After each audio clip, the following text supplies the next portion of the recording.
భారత్ ఏదైతే మనం మొదటి నుంచి చెప్తున్నామో పాకిస్తాన్ ఎలాంటి పన్నాగాలు పన్నినా సరే వాటిని తిప్పికొట్టడంలో పూర్తి స్థాయిలో సక్సెస్ అవుతుంది.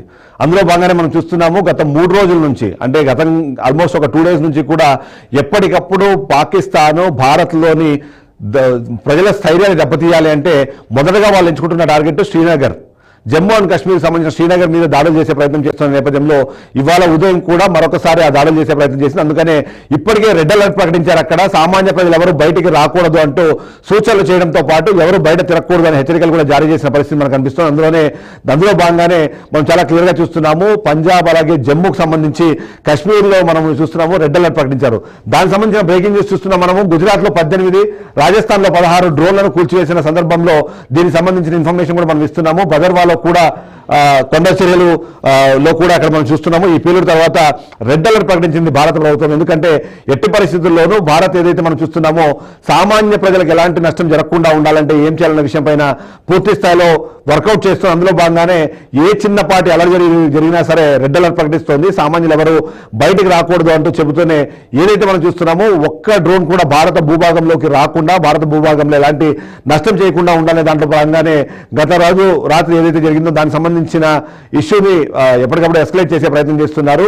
నిన్న భదర్వా కొడలో జరిగిన పేలుడు సందర్భం తర్వాత రెడ్ అలర్ట్ ప్రకటించి అక్కడ దాని అయిపోయింది. అదే సందర్భంలో పాక్ నుంచి భారత్ వైపు వస్తున్న డ్రోన్లను ఒక్కదాన్ని కూడా భారత్లో ల్యాండ్ కాకుండా చేసే క్రమంలో దాదాపుగా 300 నుంచి 400 డ్రోన్లు ఇచ్చే ప్రయత్నం చేస్తున్నది మనం చూసాం. అందులో కాకుండా వాటికి ఆల్మోస్ట్ భారత్ పాకిస్తాన్ ఏదైతే ఇప్పటికే టర్కీ నుంచి తెచ్చుకున్న వాటిని ఎప్పుడైతే భారత్ మీదకి పంపించే ప్రయత్నం చేస్తున్న డ్రోన్లు వాటిని నిర్వీర్యం చేస్తూ భారత రక్షణ వ్యవస్థ ఎంత స్ట్రాంగ్గా ఉందో చెబుతూనే అవి పనిచేయట్లేదు అనే విషయాన్ని కూడా చెప్పే ప్రయత్నం బాగా మనము చూస్తున్నాము. ఏవైతే అక్కడి నుంచి వస్తున్న వాటిని ఎప్పటికప్పుడు కూల్చేసిన ప్రయత్నం కొనసాగుతూనే ఉంది. అందులో భాగంగానే మనం చూస్తున్నాము రాజస్థాన్లో కానివ్వండి, జమ్మూ కాశ్మీర్లో మొన్న దాదాపుగా 40 నుంచి 50 డ్రోన్లను కూల్చేసిన పరిస్థితి మనకు కనిపిస్తుంటే, అంతేకాకుండా వైమానిక రక్షణ వ్యవస్థను చాలా పర్ఫెక్ట్గా వర్క్ చేస్తున్నాం. అందుకనే పంజాబ్లో దాదాపుగా 35, జమ్మూ కాశ్మీర్లో 25 డ్రోన్లని కూల్చివేసింది. గుజరాత్లో 18, రాజస్థాన్లో 10 డ్రోన్లను కూల్చివేసిన పరిస్థితి నిన్న రాత్రి జరిగింది. అంటే ఒక్క డ్రోన్ కూడా భారత భూభాగంలోకి వచ్చి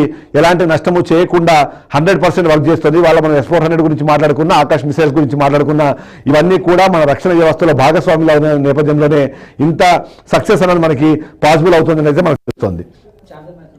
ఎస్, మనము చూస్తున్నాము.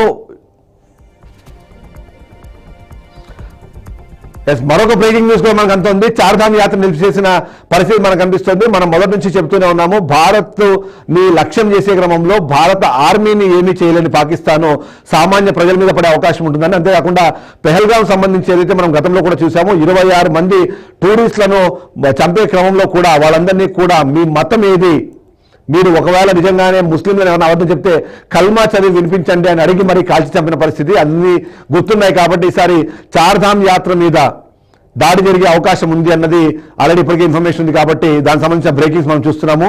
ఎస్, మా కొలీగ్ బ్రహ్మం ఇది అందిస్తారు.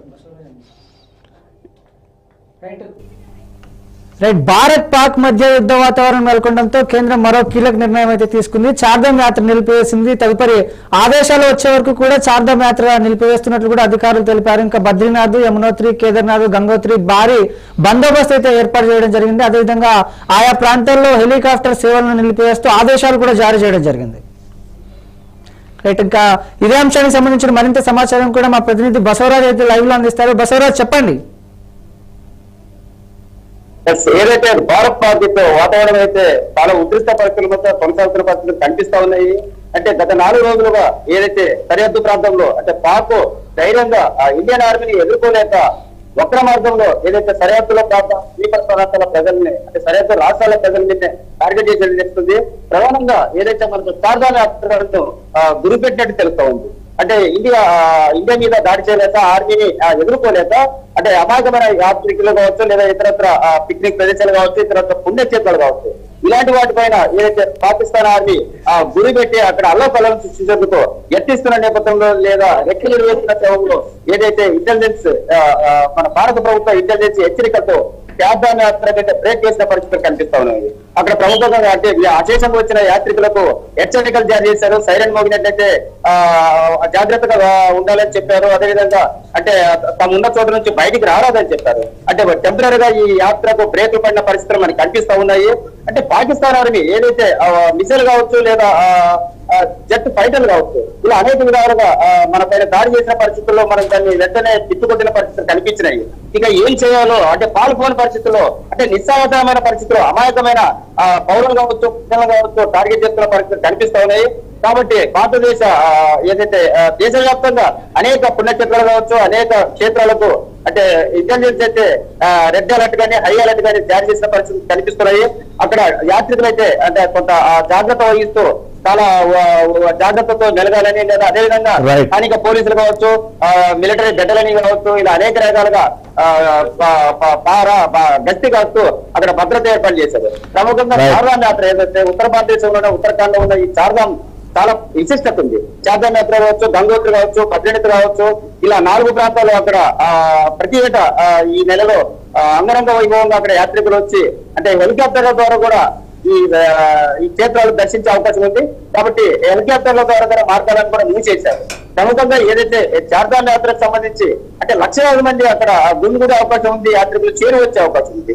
ఇలాంటి దాన్ని టార్గెట్ చేసుకుని ఏదో రకంగా భారత్ ని బెండ్ చేసుకోవాలనే ఉద్దేశంతో పాకు కుట్రపడినట్లు తెలుస్తా ఉంది. ఈ పాకు కుట్రకు మనం బలి కాకూడదనే ఉద్దేశంతో కేంద్ర ప్రభుత్వం ముందుగానే, భారత ప్రభుత్వం ముందుగానే జాగ్రత్త పడి అక్కడ చార్ధామ్ యాత్ర తాత్కాలికంగా రద్దు చేయడం జరిగింది. అయినా టెంపరీగా ఏదైతే ఆన్లైన్ లో అంటే టికెట్లు బుక్ చేసుకున్న వాళ్ళకి కొంత వెసులుబాటు కల్పించి అది కూడా భారీ బందోబస్తు మధ్య కూడా దర్శనానికి అనుమతిస్తున్న పరిస్థితులు. అలాగే ఏదైతే యాత్రికులు కూడా గుంపులుగా ఉండుకోకుండా లేదా అనేక చోట్ల అంటే ప్రదేశాల్లో లేదా పిక్నిక్ యాత్రికల్లో ఉండకుండా జాగ్రత్తగా ఉండాలని సూచిస్తున్న పరిస్థితులు అంటే ఆర్మీ హెచ్చరిస్తున్న పరిస్థితులు కనిపిస్తున్నాయి. రైట్. ఓవరాల్ గా చూస్తే చార్ధామ్ యాత్ర నిలిపివేయడంతో పాటు మనం చూస్తున్నాము మొదటి నుంచి కూడా పాకిస్తాన్ మనల్ని టార్గెట్ చేయాలనే నేపథ్యంలో పాకిస్తాన్ స్వభావం మనకు తెలుసు, వాళ్ళ బుద్ధి మనకు తెలుసు.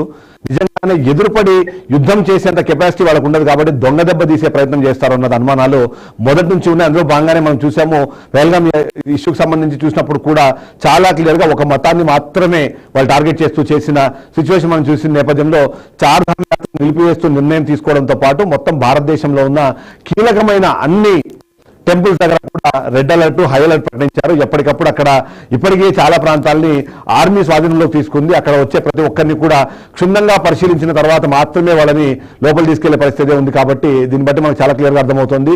ఎట్టి పరిస్థితుల్లోనూ చిన్న క్యాజువాలిటీ కూడా ఉండకుండా ఉండాలి అంటే ఉన్నది ఒకటే ఆప్షన్, హై అలర్ట్ లో ఉండాలి.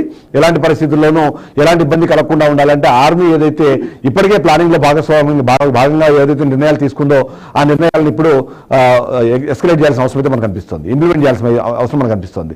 ఇప్పుడు మనం కొన్ని ఇంట్రెస్టింగ్ వార్తలు కూడా చూడాల్సిన అవసరం అయితే మనకు కనిపిస్తుంది. ఎందుకంటే చార్ధామ్ యాత్ర నిలిపివేశారు, అంతేకాకుండా వాటిని ఎక్కువ శాతం హెలికాప్టర్లో కొంతమంది తీసుకే అవకాశం ఉంటుంది. కాబట్టి హెలికాప్టర్లకు సంబంధించిన పర్మిషన్స్ కూడా తీసివేస్తూ నిర్ణయం తీసుకున్నాం. మనం చూస్తున్నాము మన వెనకాల ఏదైతే వీడియో కనిపిస్తుందో అది బద్రీనాథ్ సంబంధించిన వీడియో, కేదార్నాథ్ సంబంధించిన వీడియోలు మనకు కనిపిస్తున్నాయి.